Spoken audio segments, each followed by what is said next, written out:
Well, guys, we had some news come up this week in the world of Halo Infinite, and things haven't really gone according to plan. We just recently found out there will be no co-op at launch and no Forge mode at launch either, but we do know, finally, it's coming on December 8th. Corey, are these missing game modes and things a little concerning to you at all? Well, you know what? The biggest concern, I think, just as a general fan base, if you were hoping for this game to come out, they already delayed it once. It was supposed to get launched with the consoles when they got released. Yeah. And you know what? They pushed it back, and a lot of us Halo diehards were like, it's okay. Don't worry about it. We know you're doing it for a good reason. Sure. So it makes me think at that point, they had a lot less of the game figured out than they currently do right now, right? I mean, like, to be able to omit something as big as co-op is huge, right? And it's very troublesome to think, why is this something, is it they're just at a point now where they're like, we have to launch the game, we can't push it back again to make sure that we add co-op and Forge mode before the initial release. So yeah, you're right, it's troubling to see that we're getting a game that's being released, one that we've already had pushed back, and it's not gonna be a finished product, and it just, you want it to be. It's Halo. Just give us the perfect game we all want, but we're all going to have to wait. And you were saying with the timelines were 3 months past launch for the co-op and then 6 months for the Forge mode, which is bonkers. I mean, why do I have to wait 6 months to play a part of the game when I paid full price for it 6 months earlier? So Nate, what do you think about this, man? Well, I think that's, you kind of mentioned it right there. Are we going to only have to pay for a third of this game? Are we going to have to pay full price for a part of the game?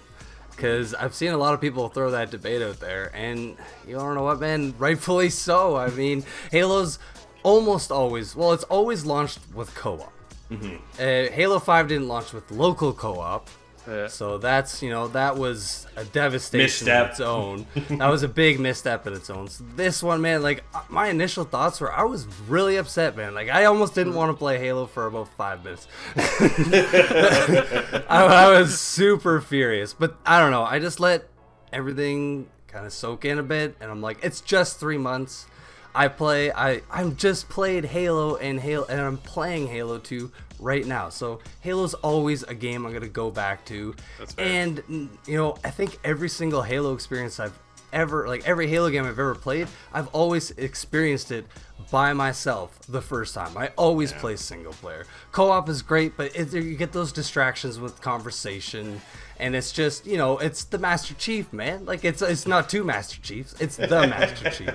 So as much as it's frustrating, I can wait 3 months, 6 months for Forge. That is going to be upsetting for a lot of people. Custom games is a huge part of Halo.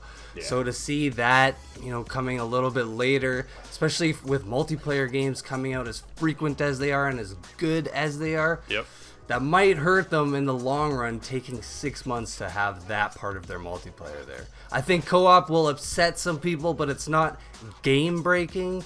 And I don't know. What about you, Scott? I've rambled on enough. What are your thoughts on this?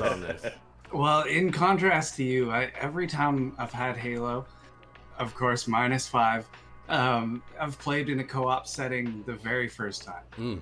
Since Halo 2. Yeah. And it's been just kind of a tradition. That's how I enjoy playing the game. There is these distractions, and everybody goes through on solo legendary eventually. But I just really enjoy that co-op experience right out of the gates. But like you said, though, it's not game breaking, because I'm still gonna have the curiosity at the very least to play the campaign. And I'm not gonna be able to wait 3 months to do that, so I'm gonna be playing regardless. And they know a lot of people are gonna think that way. I'm sure that's why they didn't delay it further, because it's better to give it to the fan base that will stick around anyway. Forge to me isn't really a big deal, but that's because I've just kind of ignored custom games. And I know that's not the normal thing for the fans. They've had a huge following with custom games, so it's a little disappointing there. I'm worried that this is going to be a trend setter of sorts with the games of service, as they call it. Because if they're releasing a game, to be hyperbolic, 20% complete, doesn't that really hurt them in the overall? Because a lot of people are going to see it, really criticize it, and then just jump off. Absolutely. Scott, I think that's the biggest thing too, is that 343 Industries now is considering Halo as a games of service. That's the biggest thing as well that comes out of all of this, right? They say we have this free to play multiplayer experience. When's the best time to launch it? You got to start somewhere, so let's launch it now. And that's what they're looking at, right? So they want to get the game out there. Let the fans who've been waiting as long as we have to finally get in and play the game, to get started, right? At least we're in the world of Halo. Dude, when I heard that they weren't bringing co-op, I was disappointed, without a doubt, right? I wanted to play that with my girlfriend because, dude, we played Gears from the minute we started till the minute it ended. That's how we played Gears. And I was looking forward to doing the same thing here with Halo. That was going to be my Halo experience. Now, can't do that. I got to wait 3 months. You know what's going to happen? I'm not going to play it 3 months later. I'm not going to be on the single player side of things. That's the thing. I'll be moved on to other stuff. Nature of what we do, obviously it pushes us quickly on to the next thing. But for me, if I'm playing anything when it comes to Halo, it's probably the multiplayer. And that's where I'll be with you, all of us, right? We'll all be over there playing the multiplayer side from 3 months, 6 months, a year from now, whatever it is. We were saying this morning, Scott and I, on the Daily Show, that look at Master Chief Collection. They keep updating that game. Well, now they're about to transition over into Halo Infinite, and they're going to do the same thing here and grow it even more. So it's exciting to see Halo, but did anybody ever think of Halo as a games of service eventually? Probably not, right? Well, and that kind of has me wondering, like, you're paying for what, just the campaign now? Yeah. Because the multiplayer is completely free to play. I know. So you're going to pay like $90 for a single player game, which you know is not like an outrageous thing, of course. Of course not. But for something like Halo, I don't know. It's always been co-op, so Yeah. this is strange, man. With it, the multiplayer being free, which is amazing, but it's just strange. I think Game Pass will surely help their sales, I guess you could say. You know, like their overall numbers for the campaign downloads. will for sure be huge because of Game Pass, I think. It's definitely uncharted waters when it comes to what Halo Infinite is doing. But we want to know what all of you think. Hit us up at Twitter, the official ITG. Let us know. Are you excited for the next Halo? And what do you feel about the missing modes that aren't going to be there?